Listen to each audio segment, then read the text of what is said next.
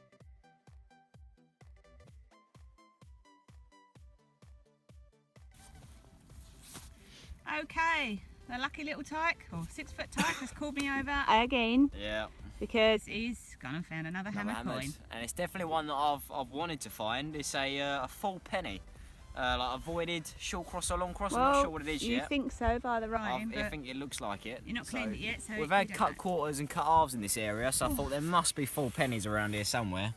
It's a bit bent at the moment, but yeah, I thought it was tinfoil at first, but when I saw that, There is quite a that bit of right in there. tinfoil on this field as well, Yeah. because I've found loads exactly. But yeah, as you can see, it's just a bit bent over at the moment. of it. But Full of mud.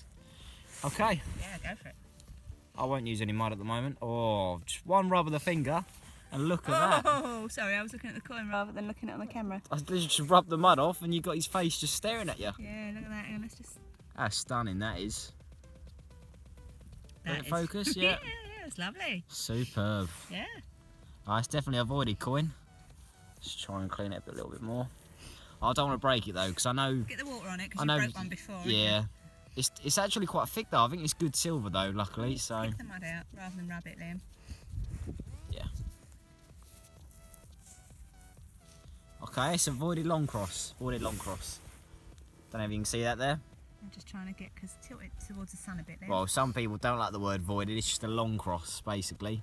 But it's the old style long cross. Yeah, You can I see there the yeah, voided I've got it, yeah. line all the way down. So that's stunning. That is. That's.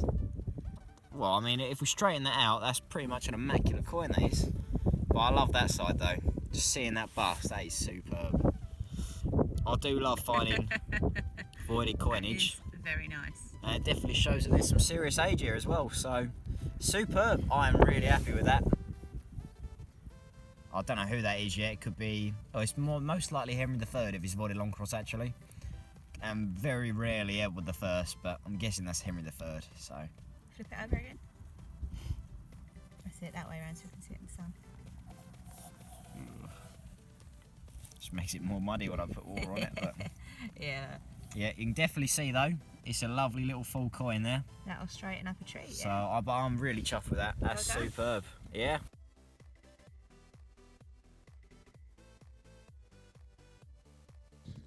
Okay, out on this nice fresh morning.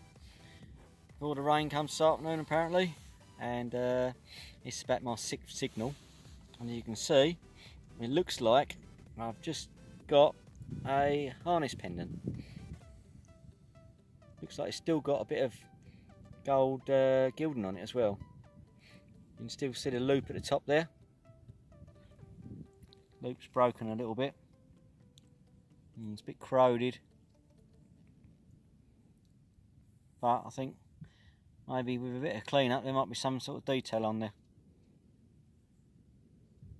Got a hole in the bottom as well, which is a bit unusual. Obviously you've got the loop at the top. So yeah, not a bad start. Hopefully it'll have some sort of coat of arms on there. It'll be nice when I clean it up. So I'm happy with that. That'll do for me for a start. Let's just hope there's a bit more here. Okay, morning everyone. I'm out on an entirely new field I've never tried before. It's on an old permission, but I've never tried this field before. And just to see what's on it, wreck it. I've been on here about half an hour and looks like the shape of a coin. Not sure if it is a cut half. It looks like a cut half. But I'm not sure if it's cut off or just a broken coin, or maybe not even a coin at all. I don't know yet. Maybe it's not a coin. It looks like it might be quite black, as if it's been burnt. Certainly looks like a coin. Got about the right shape and right sort of thickness.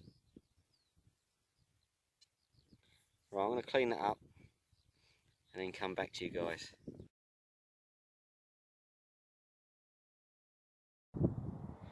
Okay, Liam's called me over. He's had a big hammer, he says. Yes, it looks very big.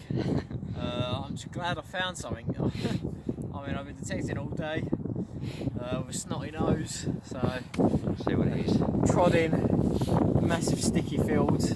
So, I mean, I had a cut half in this area of the field. Yeah, but And then just pulled that up. So you just come down and gridded the area and got a big hammer. So, yeah, well, it looks like hammered. I don't think it's milled. I think it is hammered. Yeah. So let's have a look, eh? See what it is. Right. I reckon it's probably Tudor. Oh yeah, there. It's starting to snow.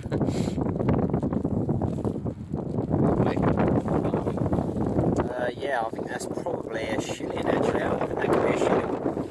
So I think it's that well. Definitely some shield. It's a bit of an odd shape. Tudor shield or like I think it's a child, Tudor shield. I think it's Tudor shield. Around the other side. Nice if it's Henry VIII or something like that. I think it's probably an Elizabeth. I reckon it will be Elizabeth.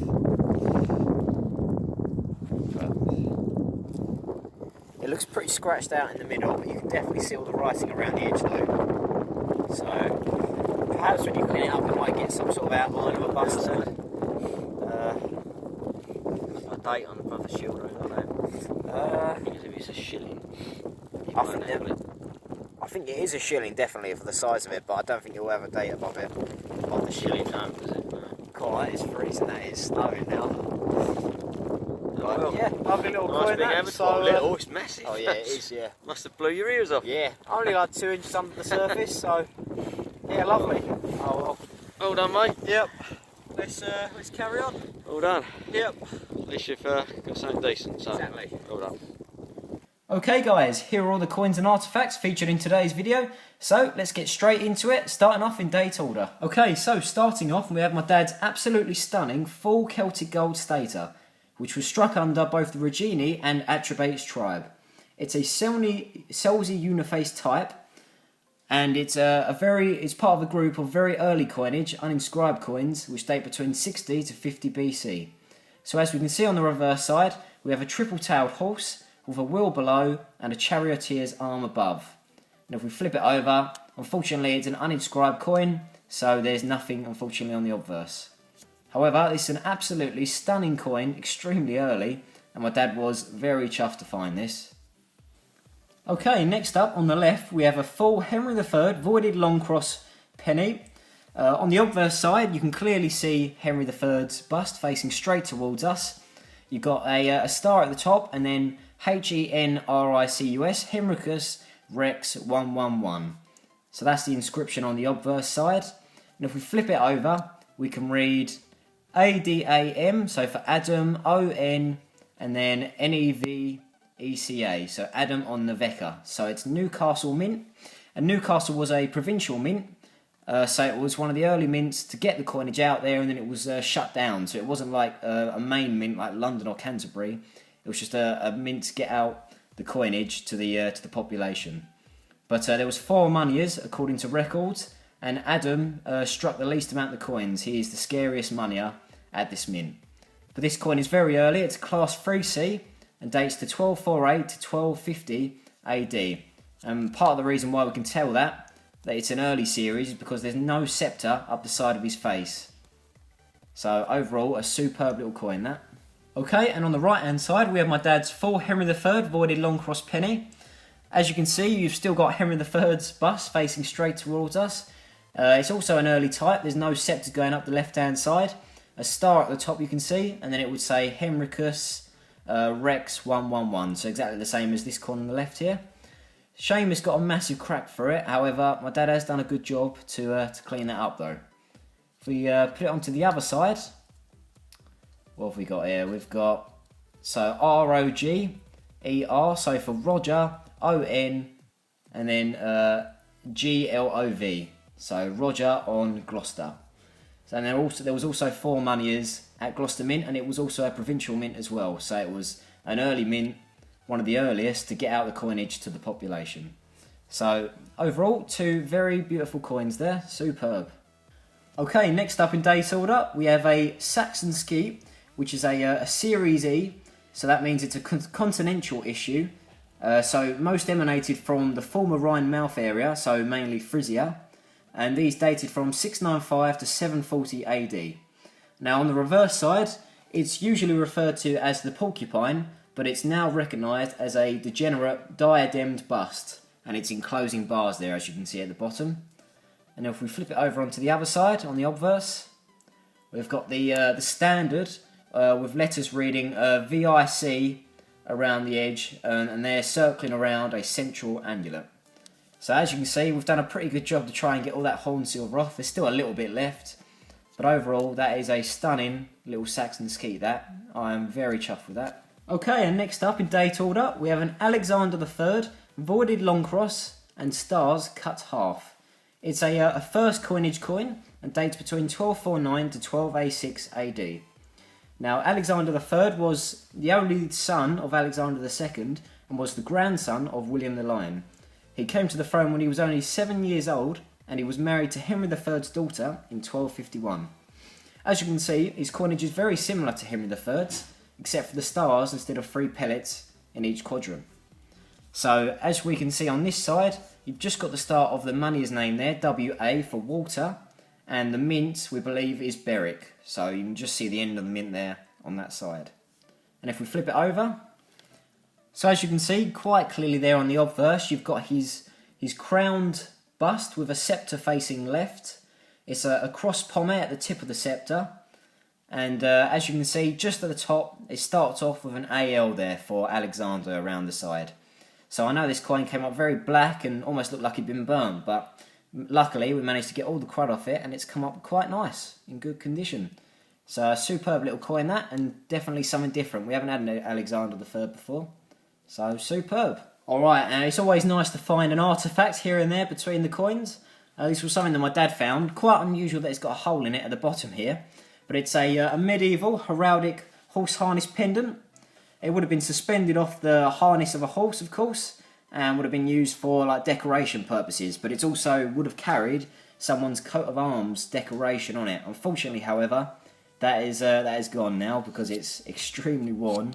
But you can just sort of see the remnants of some gold gilding at the top there. Shame the loop is broken as well, but still an early little find that, and that dates to around maybe 14th, 15th century. So a lovely little find that. Always nice to have an artefact. Alright, and next up in date order, we have a Henry VII half-groat, which dates between 1489 to 1509. As you can see, it's a side-facing profile issue, so you can definitely see his side-facing bust there, with the massive crown over the top of his head. But unfortunately, this coin is also heavily clipped. So obviously, Henry VII was the first to introduce a very fine portrait of the king, which replaced the representational image of a monarch that had served on a coinage for the past couple of centuries, so the usual basic sort of portraits that you'd see on monarchs beforehand. Obviously you've got the shield there, but apart from that we can't really tell what the mint is, but overall it's still something different. So a nice little coin there, shame it's clipped though. Okay, next up we have a massive Tudor coin here. This is something that I found, I was really happy. I think this was my second coin of the year, second hammered. It's an Elizabeth I Shilling, and it's definitely something different for me because it dates to 1601. So as you can see at the top there, it's got the 1 mint mark, a bit of a strange looking one. But we've had the 2 mint mark for 1602, but never the 1. So that's definitely something different there. Obviously you've got the Tudor shield facing towards us. And if we flip it over onto the obverse side, unfortunately, like most Tudor coins, the portrait is usually very rough and worn out. And as you can see, that's the same for this coin here as well. Although I reckon you could probably just make out some detail off the front of her face there. But obviously the inscription starts with the 1 number again, the mint mark, and then it'll read around Elizabeth, DG Gracia, and then Reggie. I'm not quite sure what that stands for. But overall, a massive coin. I do like finding big hammered. So yeah, superb little coin that. Okay, and very lastly, we have a James I half-groat. I believe it's a Liz mint mark. So it dates between 1604 to 1605. So I believe that there's a thistle on the reverse side. I don't know what this inscription means around the edge, but this side is definitely in nice condition. Shame it's just been nibbled at the edge there. That might have been possibly a hole where a pendant, they might have had it on a pendant. Obviously a crown above the thistle. And if we flip it over onto the obverse, you can see the rose there with a crown above it and possibly the Lismint mark there again. So a nice little coin there. Definitely full and hasn't really been clipped at all. So superb.